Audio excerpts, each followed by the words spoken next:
Since 2006, Rick and Marty Lagena and their partners have been exploring Oak Island in an effort to find a unique treasure. They have also researched the work of treasurers. They were preceded by hunters such as Gilbert Hedon, who excavated the Hedon shaft in the 1930s. Hedon thought he was digging in the money pit, and they thought that by precisely pinpointing the shaft, excavating, and identifying the corners, they would find another clue that would help them locate the money pit. The Freemasons, who have taken part in attempts to solve the Oak Island mystery, are among the most fascinating groups interested in it. Freemasonry's beginnings can be traced to Europe in the 17th century, when brilliant thinkers and intellectuals established a covert organization to seek spiritual enlightenment. The Freemasons were a highly ritualistic group dedicated to improving men's lives, and they concealed their secrets through esoteric symbolism. Instead of merely vanishing from society, the Knights Templar, an old and covert institution, transformed into Freemasonry. Like the Freemasons who came before him, Gilbert Hedon may have fled to Oak Island because he was certain that Templar treasure was hidden there. One clue can be found in the actions Gilbert Hedon took when he concluded his search there in 1938. He never lost hope that something was buried there, but he ran into financial difficulties in his personal life that prevented him from continuing the hunt. At that time, he leased out his right to hunt for treasure to Professor Irwin Hamilton, a brother Mason who was probably aware of the lost treasure of the Knights Templar. Some researchers point to Hamilton's communications with another well-known Freemason who also had a keen interest in Oak Island. Overall, the mystery of Oak Island is still being investigated by researchers and Freemasons. The mystery surrounding Gilbert Hedon's discovery of the treasure of the Knights Temple is being intensively investigated by the Oak Island team. Since rediscovering the Hedon shaft, which they believe to be near the original money pit, Irwin Hamilton and Franklin Roosevelt's team have carried out additional searching for clues regarding a mysterious cobblestone pathway in the swamp. They are eager to find out more about the enigmatic structure and the possible solutions it may contain. Because of its uncanny resemblance to the Masonic symbol known as the all-seeing eye, the Oak Island team named the mysterious circular formation they found in the triangle-shaped swamp the Eye of the Swamp. This is the first time they have ever found anything that points directly to the eye in a structure. The cores of Dr. Spooner reveal industrial activity.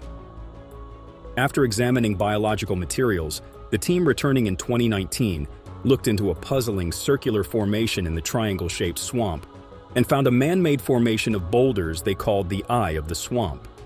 In the feature, Dr. Spooner gave the crew startling information regarding its probable creation date, which is thought to be between 1680 and 1700.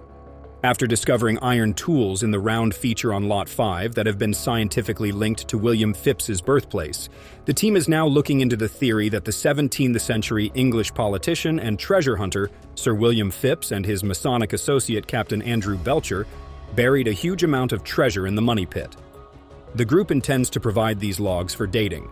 Some of these logs are big enough that the entire region appears to have a purpose since, if it were 1680 or later, crossing a bog would require a platform from which to work. An FIPS connection could be one of the hypotheses. The team is committed to finding more metals and continuing to pull down this line.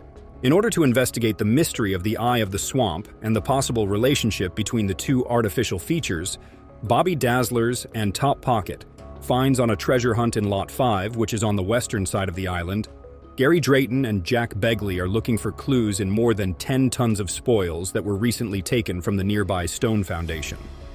They discover an old button that they think is a banging signal in the area, where they have discovered numerous other artifacts. Gary is thrilled about the discovery of a hammered piece of silver, which they think may be a clue to what is happening on Lot 5. Gary is also excited about finding this old ammunition and hopes to find older artifacts that directly tie to who was present. Another button they find is a lead ball, which they believe is a piece of armament. When it returns to the lab, it will be tested and calibrated.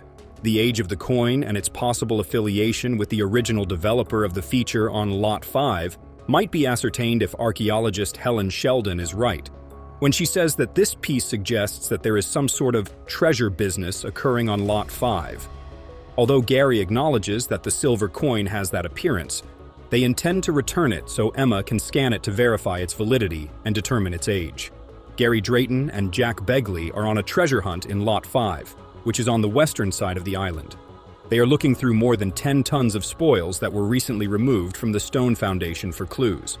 And they find a number of buttons, a lead ball, and a bobby dazzler that they think might be related to the treasure business taking place on Lot 5. The team is working on a project to locate the original money pit, a location where soldiers were known to be bored in trenches and chisels and musket balls. They have been finding small artifacts like a silver artifact and a lead ball that they think are modern. Because of their arco-metallist, Emma Culligan has used an X-ray fluorescence instrument to scan these artifacts with a high aluminum concentration in order to ascertain their chemical makeup. The lead ball, on the other hand, is more intriguing because of its oddly pitted appearance and the fact that it has been used for something else. The hammered silver is modern because of its high aluminum content, but it still has a fascination that makes it sparkle. According to Emma, this Lot 5 characteristic predates the current artifact recovery by a significant amount. The team has gathered a diverse range of findings, many of which are distinct and unusual, possibly dating back to 1700. The scallop disc, which is thought to be quite old, is among the earliest discoveries. The starburst button is another item that predates the 18th century and merits more study. The lead-shot scalloped lead barter token and button with a starburst design, two discoveries the team is making that date back before the 1800s, may be important hints that they are getting closer to figuring out who made the rounded foundation on Lot 5 and possibly the original money P. The possibility that these findings will aid in unraveling the mystery surrounding the original money pit excites Rick and the team, who intend to go on excavating and locating further relics in the hopes of gaining more insight into the sites and the original money pit's beginnings. 80 feet below the ground. Was it used to build tunnels, or did it break while the valuable metals were being buried? If this theory is even slightly true, it looks like the metal wedge dates back to at least 1735. It may contain information about the people who lived in that area and their way of life, society, and technology. The item was sealed and kept until it could be scanned and studied in the lab. The search was put on hold until the debris was dry enough to dig through properly. Drilling for shaft L14 is still going on late into the night, and the team is getting closer and closer to Aladdin's cave all the time. Finally, at 142.5 feet, the void is reached. The team decides to keep drilling until they find something that points to the high-density area, which is not common in this area. During the first dig, the metal proof was found more than 160 feet below. However, the hole seems to be much closer and higher than expected now. Could there be a reason for this new growth? Or is the empty space just where it should be? The good news is that the answers to the questions could be found in the 3D that IDN technology showed. From the picture, it looks like the cave's carving has an odd shape, and it looks like some parts of the roof are much higher than expected. If you believe Marty Laguna's idea, there is a chance that Aladdin's cage was the first storage vault, or that it is an extension of the area where the money pit collapsed.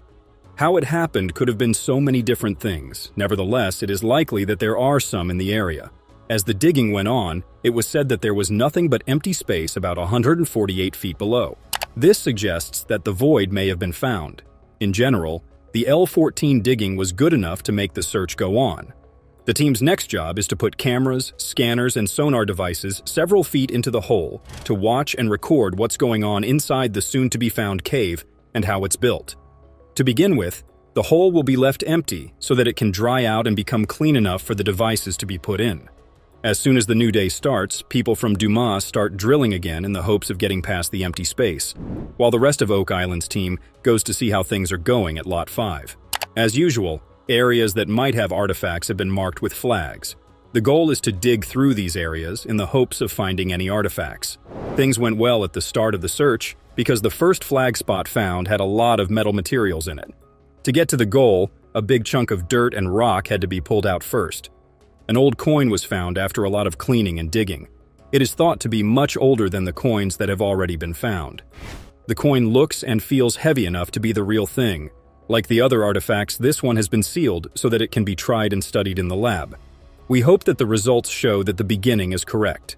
Find after find seems to support the idea that Lot 5 is located more than an acre farther west on the island and may have something to do with the money out area. It might be an extension of it. Each team works hard to finish their jobs at the garden shaft and, of course, the Aladdin cave as the new day begins. Other people on the team were given different jobs. Some went to the interpretive center to get reports on the artifacts that had been found the day before. Archaeologist Laird Naveen confirmed that the object was, in fact, a piece of LED and most likely a bag seal from a long time ago, when they were used to seal industry and military packages. This would have been around the 13th century. Not long ago, on Lot 32, an LED bag seal was found to match the LED trade token from the 1400s and the LED cross from the same year that was found at Smith's Cove. To back up his claim, Laird said that the seals were made from 2 LED circle pieces and pressed on in the 1300s, as shown by the cut section on the metal. Emma also did machine research using an X-ray fluorescence spectrometer, which is a type of radiation used to find out where things come from and what elements they are made of. The test results show that the LED seal is not completely pure. It has some iron elements and not much copper. Another report was made about the bag seals, but the results do not match up. There was one special find, though, that gave people some hope. Strange letters and marks were written on the top of the object that has not yet been recognized. Among the letters, KR was the easiest to see. The other letters were less clear. It looks like each member of the interpretive team found a match for the letters in their own way. The sample had the writing, "I lovely Parkers in London." The seal belonged to a cloth parker from the 1700s who packed clothes into bales that weighed about half a ton before sealing and sending them. The seal found in Lot 5 could belong to the same person. There is a very good chance that things like military uniforms, weapons, maps, food, medicine, and other things like that were packed up, sealed, and sent to Oak Island at some time. It was said that the business was Army Parkers, which could mean that Lot 5 is a military base or a secret arms operation on the island. So far, the company's century has not been proven, but an entry's location suggests that it was founded around 1808. The fact that the letter I was used instead of J in the writing on the seal proves that it